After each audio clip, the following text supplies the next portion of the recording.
Hi, what's happening, y'all? It's your boy Rico from Street Scores, and some really interesting news today for the Commanders. A few updates that I want to give y'all. Mostly, the thing we're going to talk about for the longest amount of time is the fact that the Washington Commanders worked out a kicker named Michael Badgley and then signed him quite shortly afterwards, like only a couple of hours. And then, of course, we also released Andrew Norwell. We already knew weeks ago, probably like a couple of months ago, that once he was healthy enough to be taken off of the PUP list or whatever list he was on, we were going to release him immediately. So how much cap space do we get back for that? How much cap space do we have currently? And of course, signing Michael Badgley, what does that mean for Joey Slye? Is Michael Badgley better or worse than Joey Slye? Is it good to bring in kicker competition? How do I feel about it? Of course, we're going to look at stats for both of the guys as well and compare those to see who is better, all of that type of stuff. So we have a small cap space update and some kicker competition. Is it healthy or unhealthy? Who do I prefer? But before we dive into all that, make sure you stiff arm that like button, stiff arm the subscription button, and stiff arm the bell next to that subscription button so you get a notification each and every time I release an informative and opinion video just like this one. Make sure you stay tuned, like I said, for all of the constant updates coming out for the Commanders. We have training camp coming up really soon, so I'm going to be uploading the practice clips from there for y'all to see. I'm going to do my own breakdown and analysis of everything that happened in practice, going from position group to position group. Y'all know how I work. We go from quarterback to running back to tight end, wide receiver, all the way down the DBs, go through each one separately, who did well, who did poorly, all of that type of stuff. And then of course also stay tuned for the rookie film sessions I'm still working on. And man, just so much content. I'm working on a Rico report for all of the random stuff that's been going on, crazy stats, facts, random things that you may not know about but are probably hilarious or really interesting to find out, all of that type of stuff. So stay tuned. Without further ado, let's get it. You tell your family you can be a commander.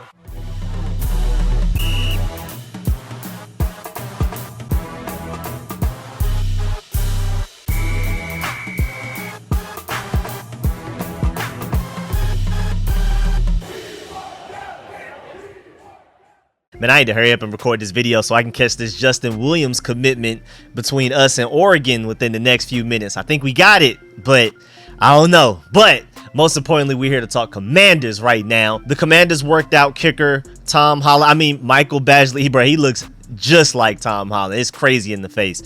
But we worked them out, and then shortly afterwards, like I was seeing tweets about us working them out around like 5:30, 5:45 p.m. Next thing you know, we signed him by 7 p.m. That's crazy. Whatever he did in that workout must have been phenomenal, man. That is like really interesting. That's not usual for you to bring in a player, work them out, and they're signed that quickly, because you got to remember some of that also involves contract negotiations and things like that. So that's really interesting.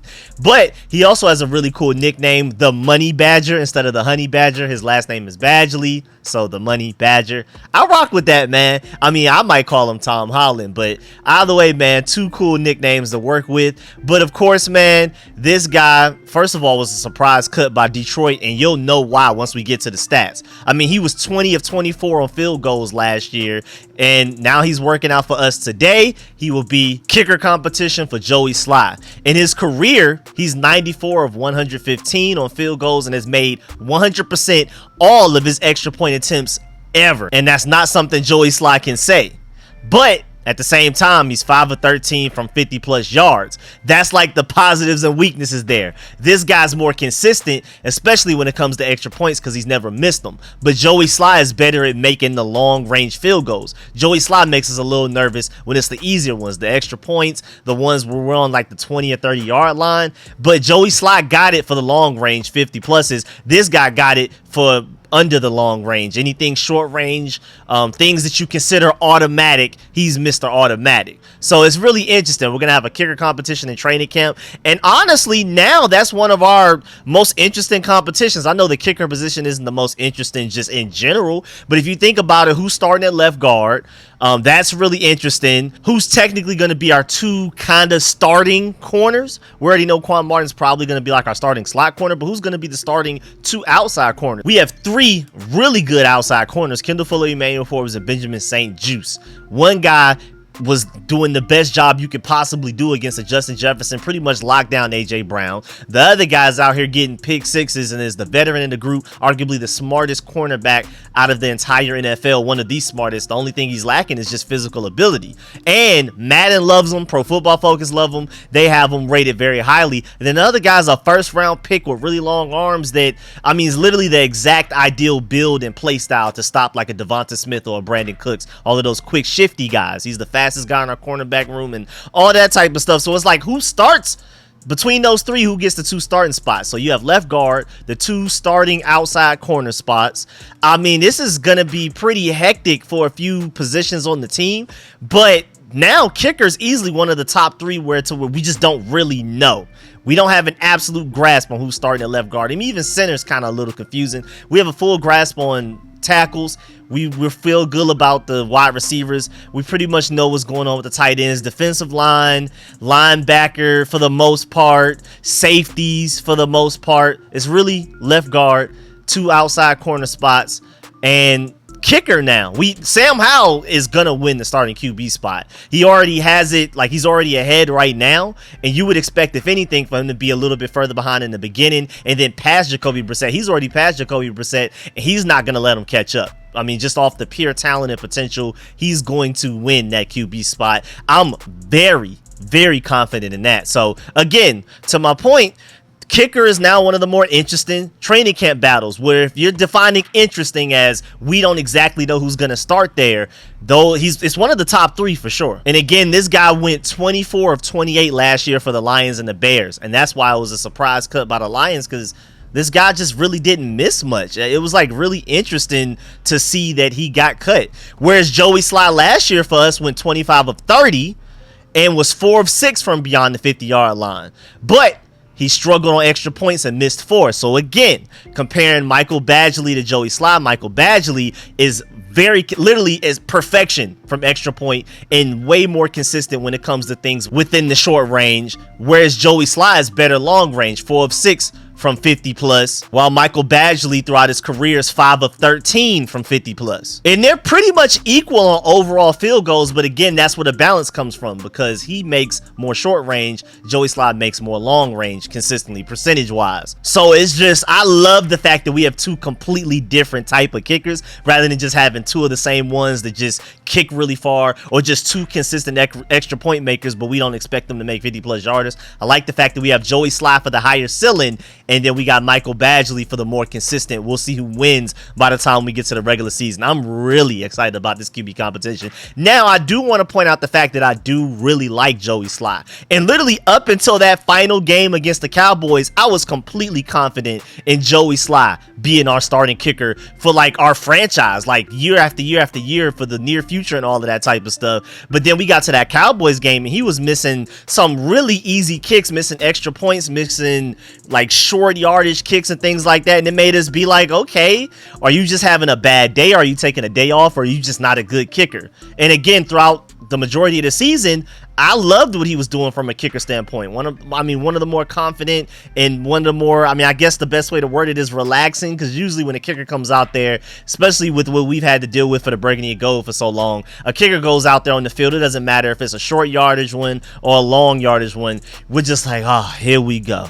But now with Joey Slye, I feel like I can exhale and like, okay, he should be able to make this kick. He started to gain some trust from me throughout the season. But then again, that last game against the Cowboys, I don't know what that was, and we just can't afford for him to have hiccups like that moving forward. Hopefully that was just a one game thing, but I don't know. So I'm really interested in seeing how this works out. Again, going into that Cowboys game, I was like, Joey Slye's the guy. And then after leaving that Cowboys game, I was like, no, debatable.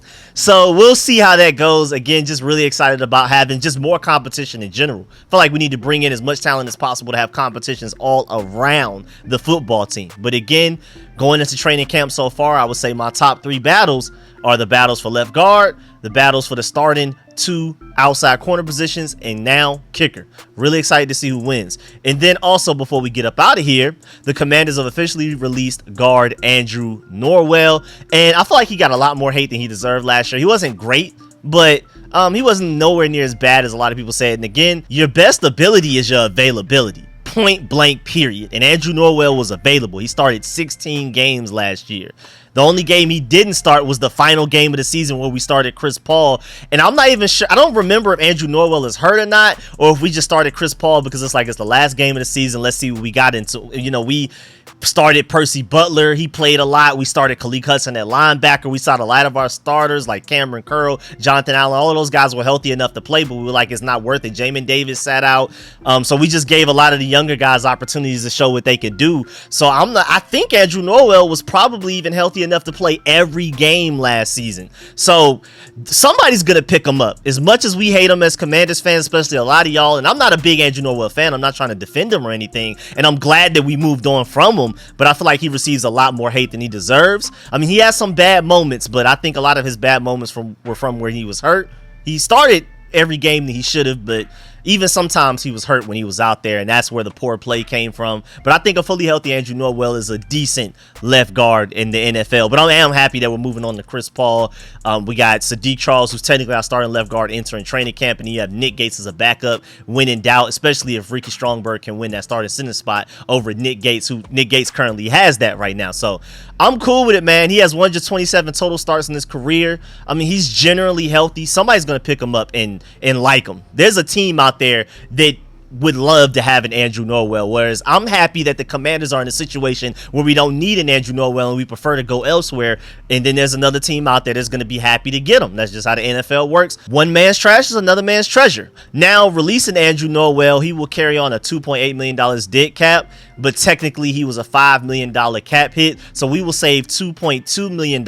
We already have $9.3 million in cap space. So now we will have $11.5 million in cap space going into training camp. Hopefully we can use that money to sign Cameron Curl long term. Already did an entire video breaking down Cameron Curl and how much money he may want, how much cap space the Commanders have available. I even talked about us eventually releasing Andrew Norwell and how much cap space we will have with that in that video. So make sure you check that out if you want a full breakdown. Like I break down like where he compares to the top safeties contract wise and just pure skill wise, the way that the league views him. Is he a top 20 safety? Does he deserve top 20 safety money? All that type of stuff. And we take a look at a lot of the average annual contracts from all of the safeties in the NFL and where we think he fits in and stuff like that, what range of money he may want per year, all of that. So make sure you go check out that video if you haven't yet. But that's the end of this video. Make sure you stiff arm that like button, stiff arm the subscription button, and the bell next to it so you get a notification for every single one of these videos and all of the updates I'm coming out with. I mean, we're to the point it's about to be like 2-3 videos a day because we have so much to talk about. So I really appreciate the support, man. Shouts out to all of my sponsors, especially my Pro Bowl sponsors whose names you see scrolling on the screen right now.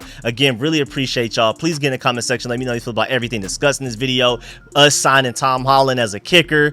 How do you feel about the kicker competition? Do you agree with me that it's one of the top 3 position battles in training camp right now, where we just, if you're talking about interesting, which one we have the least idea of who's going to be the starter going into the season? I think it's Joey Slye's like job to lose, but hey man, that kicker competition is serious. We brought him in for a reason.